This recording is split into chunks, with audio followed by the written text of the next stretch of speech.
നമസ്തേ. 18 പുരാണങ്ങളുടെ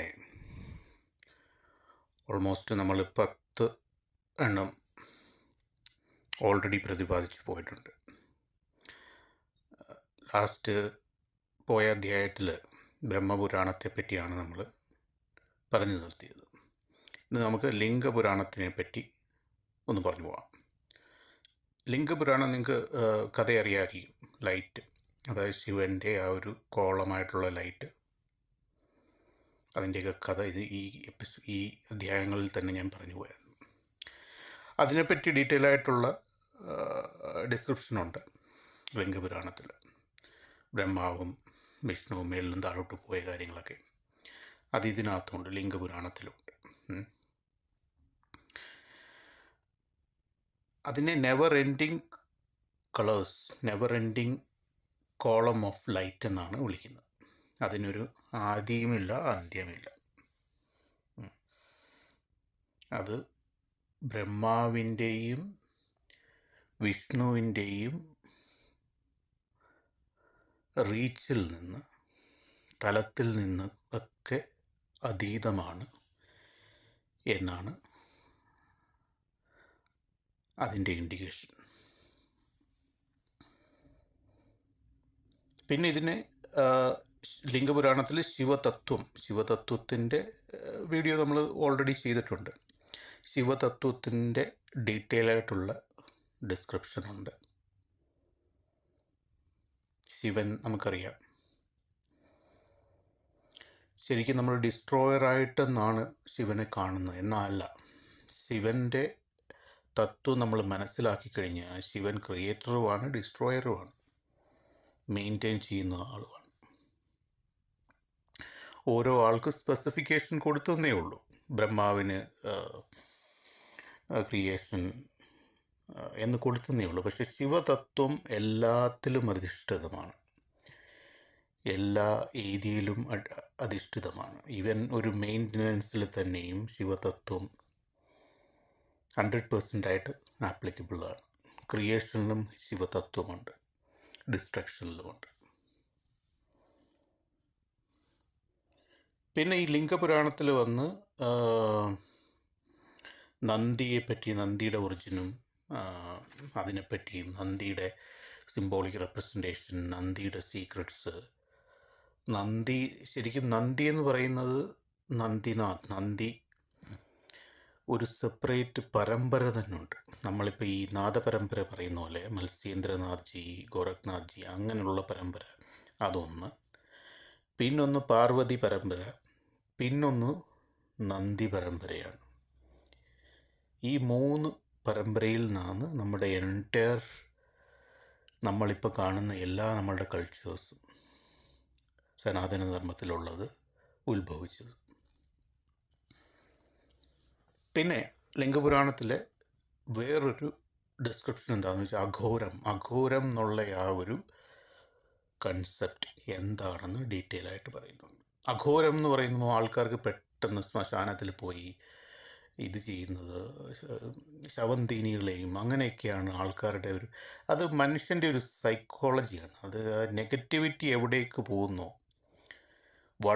vulgarity എവിടേക്ക് പോകുന്നോ അവിടെയാണ് മനുഷ്യൻ്റെ മനസ്സ് സ്റ്റിക്ക് ചെയ്യുന്നത്. അഘോരം എന്ന് പറയുന്നത് വേറൊരു തലമാണ്, വേറൊരു സമുദ്രമാണ്. അഘോരത്തിൻ്റെ മുമ്പിൽ വേറെ ഒരു പരമ്പരയും ഒന്നും അല്ല.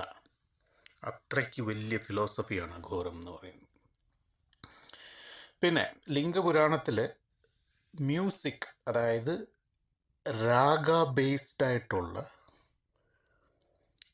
ഡിഫറെൻറ്റ് തലങ്ങളിൽ നമ്മളെ തൊട്ടുണർത്തുന്ന രാഗങ്ങൾ, അതിൻ്റെ നമ്മളുടെ വേരിയസ് ചക്രങ്ങളിലുള്ള ഇൻഫ്ലുവൻസ്, ഇതിനെപ്പറ്റിയൊക്കെ ലിംഗപുരാണത്തിൽ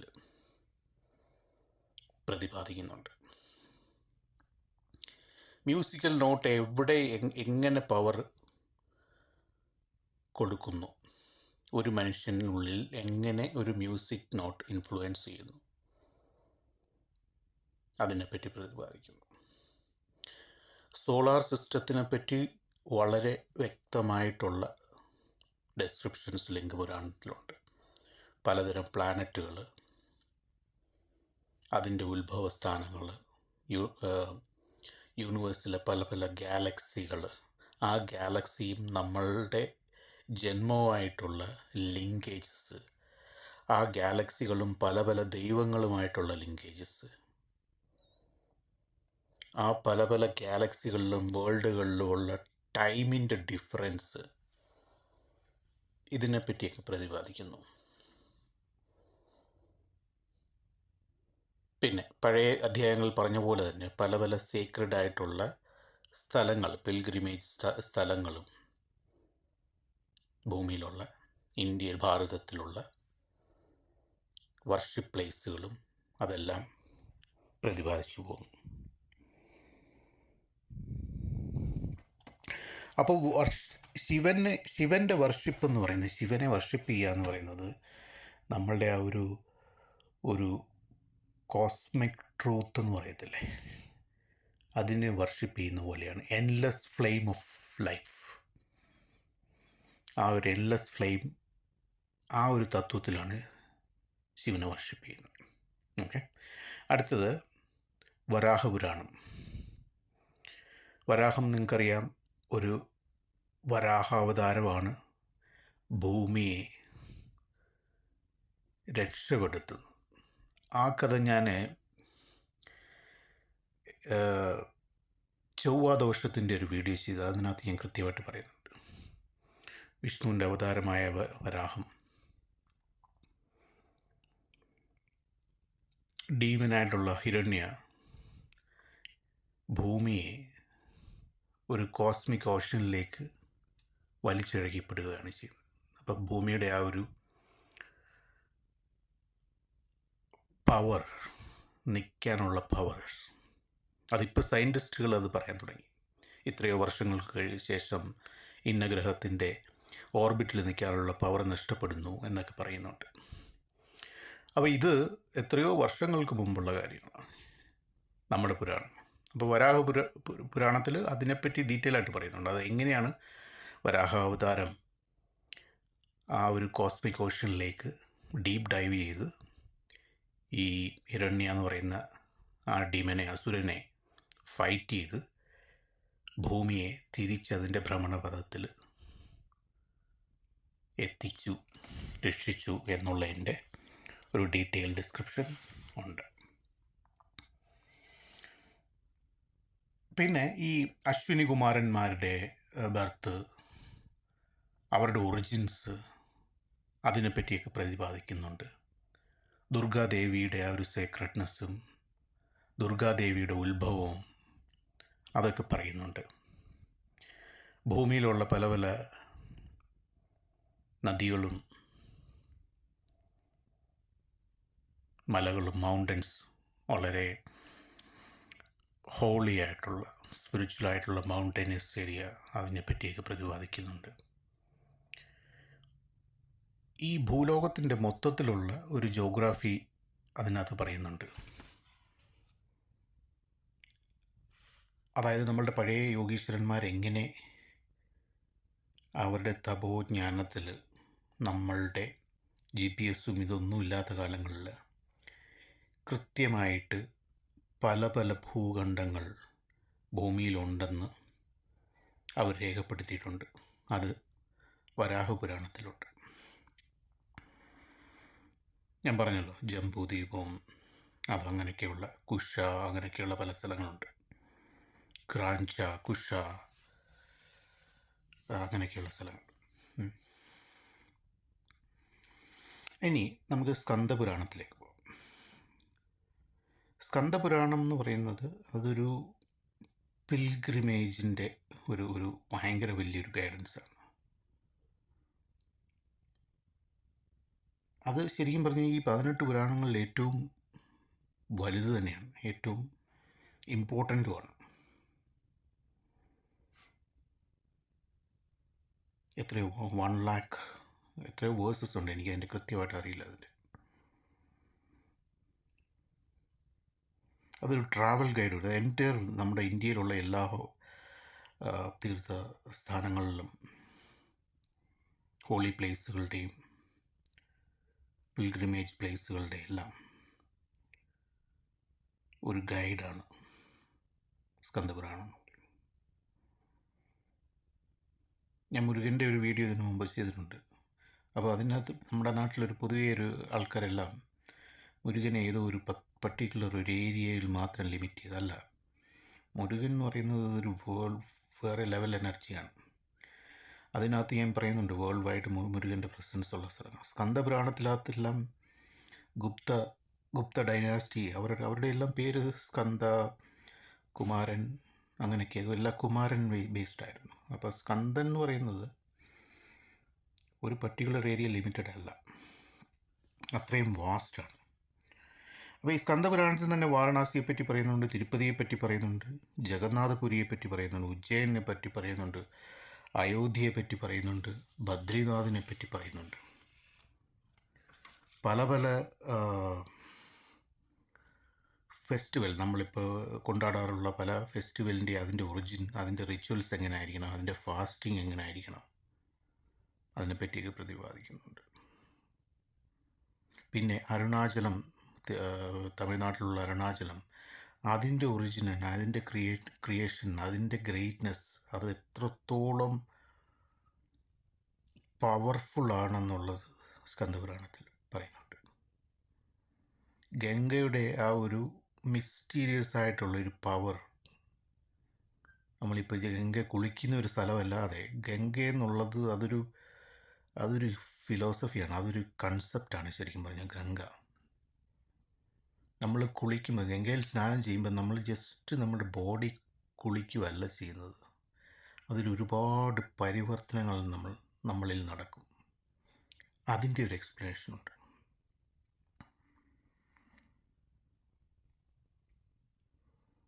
ബേസിക്കലി പറഞ്ഞു കഴിഞ്ഞാൽ നമ്മുടെ ജോഗ്രഫിയും ഡിവോഷനും പിൽഗ്രിമേജും ഡിവിനിറ്റിയും ഇതെല്ലാം കൂടെ ബ്രിഡ്ജ് ചെയ്യുന്ന ഒരു ദിവ്യഗ്രന്ഥമാണ് സ്കന്ദപുരാണം എന്ന് പറയുന്നത്. അടുത്ത് നമുക്ക് വാമനപുരാണത്തിലേക്ക് പോകാം. വാമനപുരാണം ഞാൻ ഇതിനു മുമ്പ് ബാലിയുടെ ഒരു വീഡിയോ ചെയ്തിട്ടുണ്ടായിരുന്നു, something very deep into it. അതിനകത്ത് വാമനൻ്റെ അവതാരത്തിനെപ്പറ്റി, അവതാര ലക്ഷ്യത്തിനെ പറ്റിയും ഒക്കെ ഡീറ്റെയിൽ ആയിട്ട് പറയുന്നുണ്ട്. ബാലിയുടെ ഇതിനെപ്പറ്റി പറയുന്നുണ്ട്. 3 സ്റ്റെപ്പ് എടുത്തു എൻ്റെ യൂണിവേഴ്സും എർത്തും സ്കൈയും എല്ലാം ഹെവനും എല്ലാം ഇത് ചെയ്തു. അങ്ങനെ ബാലിയെ താഴോട്ട്, ബാലി, ഇന്തോനേഷ്യ, ബാലിയിലേക്ക് ആദ്യം വിടുന്നു. Thereby he goes to South America. അത് വേറൊരു സ്റ്റോറി, വേറൊരു റൂട്ടാണ്, ഞാൻ വീഡിയോ ചെയ്തിട്ടുണ്ട്, ട്രാക്ക് ബാക്ക്. അപ്പോൾ ഇതിനെപ്പറ്റിയെല്ലാം ഡീറ്റെയിൽ ആയിട്ട് പറയുന്നൊരു സംഭവമാണ് വാമനപുരാണം എന്ന് പറയുന്നത്. അതിനകത്ത് തന്നെ ദക്ഷൻ്റെ സാക്രിഫൈസ്, അതിനെപ്പറ്റി പറയുന്നതിന് ശിവൻ്റെ ആ ഒരു ദേഷ്യം, അത് സ്വർഗവും ഭൂമിയും എല്ലാം ഷേക്ക് ചെയ്ത് ആ ഒരു കഥയെപ്പറ്റി പറയുന്നുണ്ട്. അങ്ങനെ ശിവൻ പല ഏരിയയിൽ ശക്തിപീഠങ്ങൾ ഉണ്ടായ കാര്യങ്ങൾ, ദേവിയുടെ ശക്തിപീഠങ്ങൾ ഉണ്ടായ കാര്യങ്ങൾ, അത് ഇൻക്ലൂഡിങ് ബംഗ്ലാദേശുണ്ട്, പാകിസ്ഥാനുണ്ട്, ബലൂചിസ്ഥാനുണ്ട്, അങ്ങനെ പല സ്ഥലങ്ങളുണ്ട്. 64 ശക്തിപീഠങ്ങളുണ്ട്. അതിനെപ്പറ്റിയൊക്കെ ഡീറ്റെയിൽ ആയിട്ട് പറയുന്നുണ്ട്.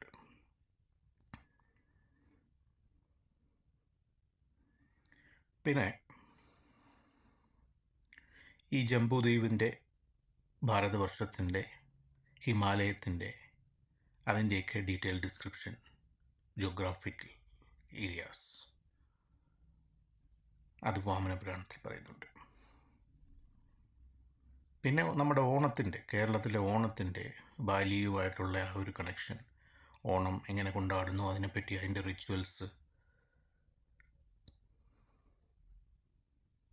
ചുരുക്കം പറഞ്ഞു കഴിഞ്ഞാൽ വാമനപുരാണം എന്ന് പറഞ്ഞു കഴിഞ്ഞാൽ നമ്മുടെ പ്രൈഡ് ഈസ് നത്തിങ്, നമ്മളുടെ ഈഗോയും അഹങ്കാരവും ഒന്നും, നമ്മളുടെ വിക്ടറിയും ഒന്നുമല്ല ഹ്യൂമിലിറ്റിയുടെ മുമ്പിൽ, അല്ലെ ദൈവത്തിൻ്റെ മുമ്പിൽ ഇതൊന്നുമല്ല എന്ന് ചൂണ്ടിക്കാണിക്കുന്ന ഒരു ഗ്രന്ഥമാണ് വാമനപുരാണം. അടുത്ത നമുക്ക് ഗരുഡപുരാണത്തിലേക്ക് പോകാം. ഗരുഡപുരാണം എന്ന് പറയുന്നത് നമ്മളുടെ ആത്മാവിൻ്റെ ഒരു യാത്രയാണ്.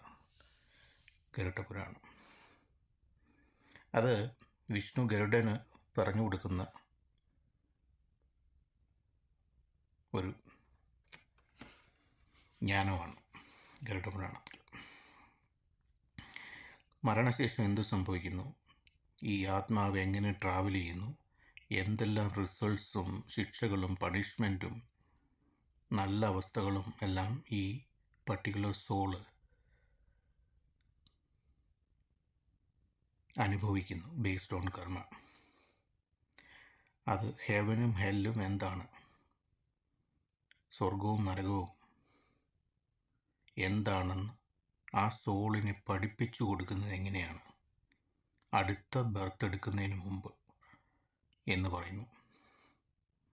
പിന്നെ യമലോകത്തിൻ്റെ ഒരു ഡീറ്റെയിൽഡ് ഡിസ്ക്രിപ്ഷൻ തന്നെ അതിനകത്ത് പറയുന്നുണ്ട്.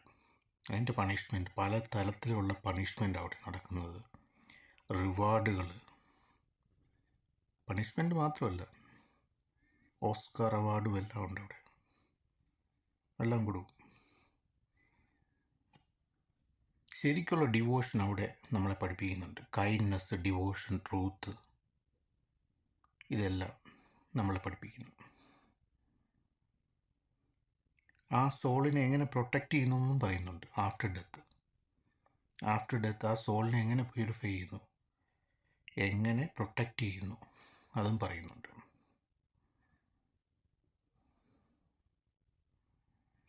പിന്നെ ഈ ഹയഗ്രീവൻ്റെ ഒരു ചെറിയ, നിങ്ങൾക്കറിയാം ഹയഗ്രീവൻ എന്ന് പറഞ്ഞാൽ ഒരു കുതിരയുടെ തലയുള്ള, അതും വിഷ്ണുവിൻ്റെ ഒരു അംശമാണ്, ഒരു അവതാരം എന്ന് വേണമെങ്കിൽ പറയാം.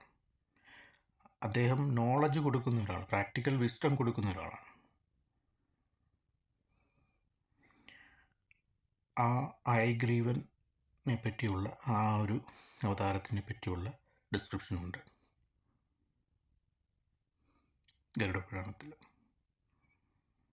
പിന്നെ ഈ നമ്മുടെ ഈ ജം സ്റ്റോൺസൊക്കെ ഇല്ലേ, പവിഴം, ഡയമണ്ട്, അതൊക്കെ എങ്ങനെ ടെസ്റ്റ് ചെയ്യാമെന്നുള്ളത് ഗരുഡപുരാണത്തിലുണ്ട്. ഒരു മരുന്ന്, ഔഷധം എങ്ങനെ ഉണ്ടാക്കണം എന്ന് പറയുന്നുണ്ട്. ഒരു പർട്ടിക്കുലർ ഏരിയ അല്ലെങ്കിൽ ഒരു പർട്ടിക്കുലർ ഒബ്ജക്റ്റിനെ, ഒരു വസ്തുവിനെ എങ്ങനെ പ്യൂരിഫൈ ചെയ്യാം അതിനെപ്പറ്റി പ്രതിപാദിക്കുന്നുണ്ട്. പിന്നെ പലതരത്തിലുള്ള പ്രായശ്ചിത്തങ്ങൾ അതെങ്ങനെ ചെയ്യാം എന്ന് പ്രതിപാദിക്കുന്നു. അപ്പോൾ ചുരുക്കം പറഞ്ഞു കഴിഞ്ഞാൽ നമ്മളെ ഇതെന്തൊക്കെയാണ് ഗരുഡപുരാണം റിമൈൻഡ് ചെയ്യുന്നതെന്ന് വെച്ച് കഴിഞ്ഞാൽ, മരണം എന്നുള്ളത് സുനിശ്ചിതമായിട്ടുള്ളൊരു കാര്യമാണ്. പക്ഷേങ്കിൽ നമ്മളൊരു ലൈഫ്, നമുക്ക് തന്നിട്ടുള്ള ലൈഫ് നമ്മൾ ധർമ്മത്തിൽ അധിഷ്ഠിതമായി എങ്ങനെ ജീവിക്കണം,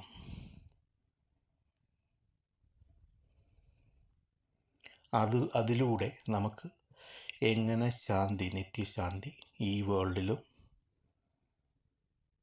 ആഫ്റ്റർ വേൾഡിലും കിട്ടും എന്ന് ഗരുഡപുരാണം നമ്മളെ പഠിപ്പിക്കുന്നു. അടുത്തത് 16-ാമത്തതാണ് കൂർമ്മപുരാണം, വിഷ്ണുവിൻ്റെ കൂർമ്മാവതാരം.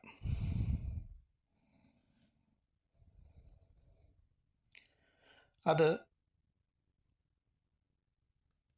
നിങ്ങൾക്കറിയാം, അതിന് കൂർമ്മ ഇങ്ങനെ പൊങ്ങി വന്ന് ഈ സമുദ്രമഥനം ചെയ്യുമ്പോൾ വിഷ്ണുവിൻ്റെ കൂർമ്മാവതാരം പൊങ്ങി വന്ന് അതിലൂടെയാണ് മേരുപർവ്വതത്തിനെ താങ്ങി നിർത്തുന്നതും ഒക്കെ. മൗണ്ട് മേരു, അതൊക്കെ ഒരു വളരെ സിംബോളിക്കായിട്ടുള്ള റെപ്രസെൻറ്റേഷൻ, അതിലേക്കൊന്നും പോകുന്നില്ല. അല്ലെങ്കിൽ ഈ കൂർമ്മാവതാരം ഇല്ലെങ്കിൽ ഈ മേരു മൗണ്ടൻ, മേരു പർവ്വതം ഓഷ്യനിൽ താന്നു പോവും. അങ്ങനെ ദേവന്മാർക്ക് കിട്ടേണ്ട എല്ലാ അമൃതം എന്ന് പറഞ്ഞാൽ അമൃതം ഓഫ് ഇമ്മോർട്ടാലിറ്റി, അതൊരിക്കലും കണ്ടെടുക്കാൻ സാധിച്ചിരുന്നില്ല കൂർമാവതാരമില്ല. കൂർമാവതാരം മൗണ്ടിനെ പൊക്കി പിടിക്കൂ എന്നാണ് പറയുന്നത്, താങ്ങി നിർത്തി എന്നാണ് പറയുന്നത്. പിന്നെ ഗീതയെപ്പറ്റിയും കൃഷ്ണൻ്റെ ഗീതയെപ്പറ്റിയൊക്കെ പരാമർശിച്ചു പോകുന്നുണ്ട്. പിന്നെ കൂർമ്മപുരാണത്തിലാണ് ശിവനായിട്ട് യോഗയും മെഡിറ്റേഷനും ഡിവോഷനും പഠിപ്പിക്കുന്ന ആ ടീച്ചിങ്സ് കൂർമ്മപുരാണത്തിൽ ശിവ ഹിംസെൽഫ് ടീച്ചിങ് അത് പരാമർശിക്കുന്നുണ്ട്. സെയിം തന്നെ, അതായത് കൃഷ്ണൻ്റെ ഭഗവത്ഗീതയിലുള്ള വേർഡ്സ് പോലെ തന്നെ ശിവൻ എങ്ങനെ പഠിപ്പിക്കുന്നു യോഗ മെഡിറ്റേഷൻ, അത് കൂർമ്മപുരാണത്തിലുണ്ട്. പിന്നെ പല യുഗങ്ങളെ പറ്റി പറയുന്നുണ്ട്, സൈക്കിൾസിനെ പറ്റി പറയുന്നുണ്ട്, ഹോളി റിവേഴ്സ് ഗംഗ അതിനെപ്പറ്റിയൊക്കെ പറയുന്നുണ്ട്. പല പല ജ്യോതിർലിംഗങ്ങൾ, അങ്ങനെ പല പല സീക്രട്ടായിട്ടുള്ള ലിംഗങ്ങളെപ്പറ്റി, അതായത് ഭാരതത്തിലുള്ള പല പല സീക്രട്ട് ലിംഗാസ് അതിനെപ്പറ്റി പറയുന്നുണ്ട്. ഈ വ്യാസമഹർഷി തന്നെ 28 വ്യാസമഹർഷിമാർ പല പല ഏജുകളായിട്ട് പല പല യുഗങ്ങളിലായിട്ട് പിറവിയെടുത്തു എന്നാണ് പറയുന്നത്. അത് ഈ വേദങ്ങളെ പ്രിസർവ് ചെയ്യാൻ വേണ്ടി, പിന്നെ ജനങ്ങളെ പഠിപ്പിക്കാൻ വേണ്ടി, വേദങ്ങൾ പ്രിസർവ് ചെയ്ത് ആ വേദങ്ങളെ നിലനിർത്തി പഠിപ്പിക്കാൻ വേണ്ടിയുള്ള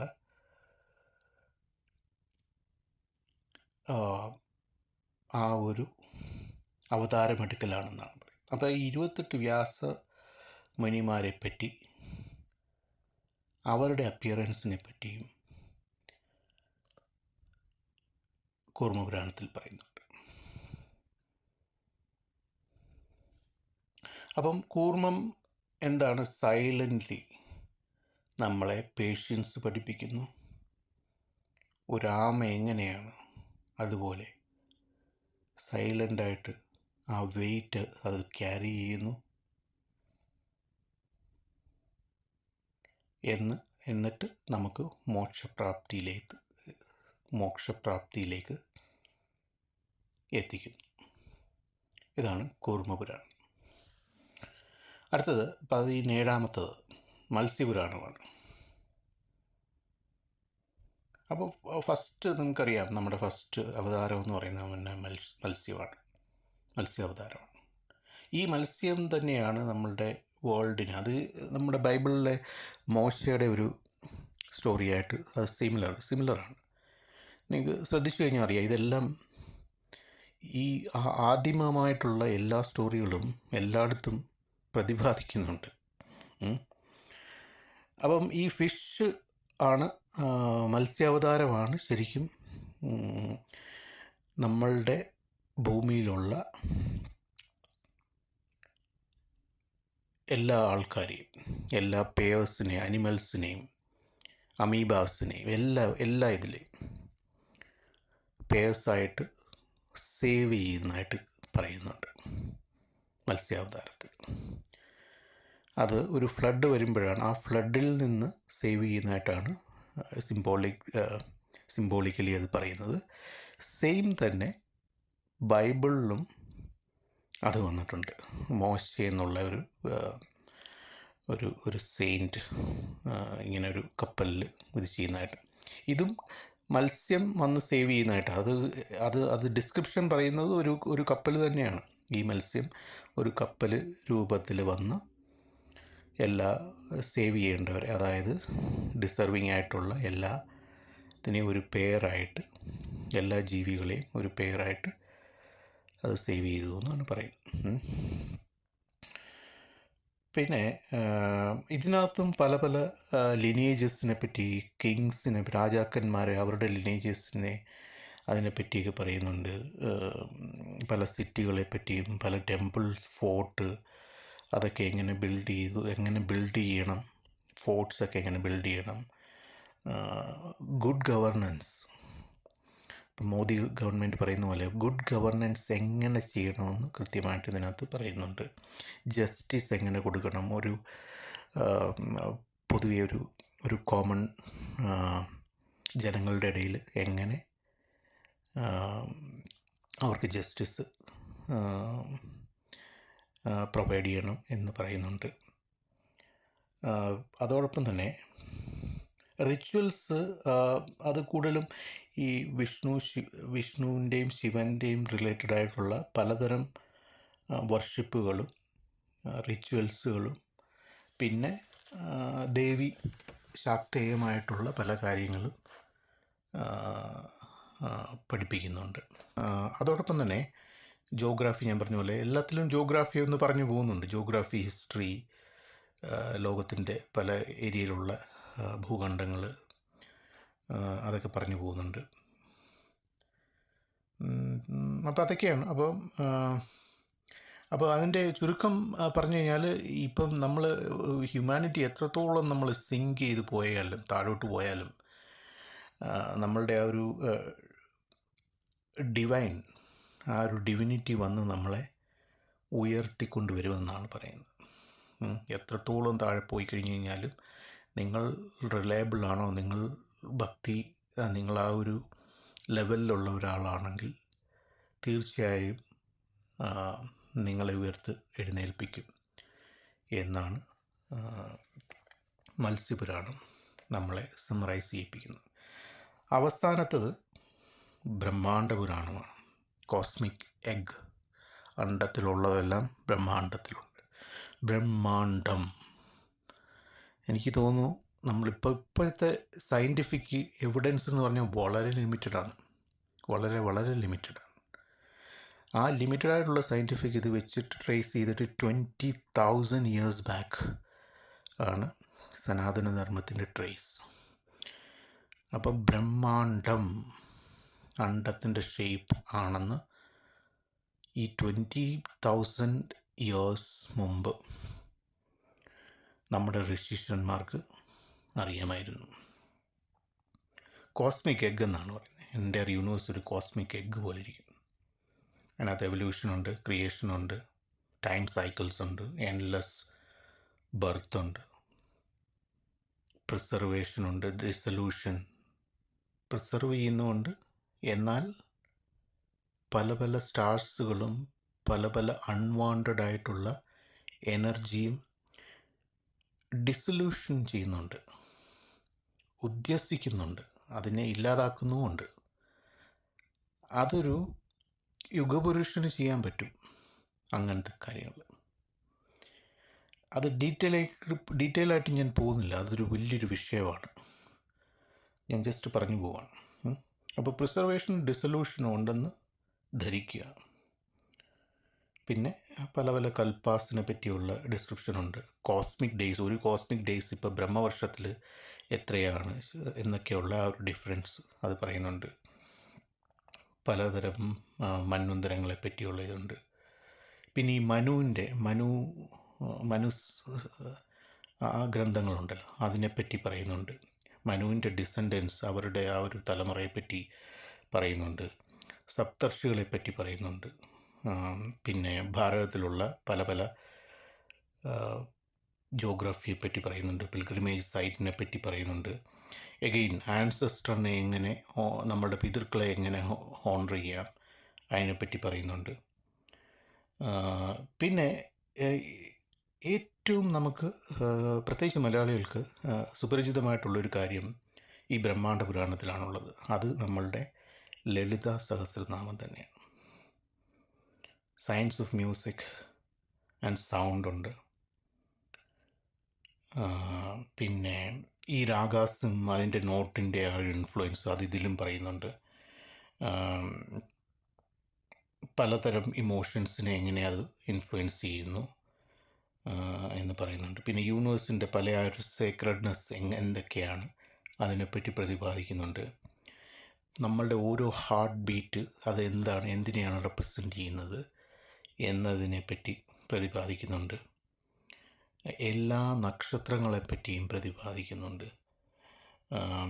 പല ഡിവൈൻ സൗണ്ട്. ഇപ്പം ഞാൻ കഴിഞ്ഞൊരു അധ്യായത്തിൽ പറഞ്ഞ പോലെ ഓം എന്നുള്ള സൗണ്ട് സണ്ണിൻ്റെ സൗണ്ടായിട്ട് ഇപ്പം സയൻറ്റിഫിക്കലി അവർ റിലേറ്റ് ചെയ്ത് തുടങ്ങി. അതുപോലെ ഓരോ സൗണ്ടും ഓരോ റെപ്രസെൻറ്റേഷനുണ്ട് യൂണിവേഴ്സിൽ. അതിന് കോസ്മിക് സൗണ്ട് എന്നാണ് പറയുന്നത്. നമ്മുടെ ബ്രഹ്മാണ്ടത്തിനെ കോസ്മിക് എഗ് എന്നാണ് പറയുന്നത്. എഗ്. ഓക്കെ. അപ്പോൾ ഇതിൻ്റെ പിന്നിലുള്ള എല്ലാ സയൻസും,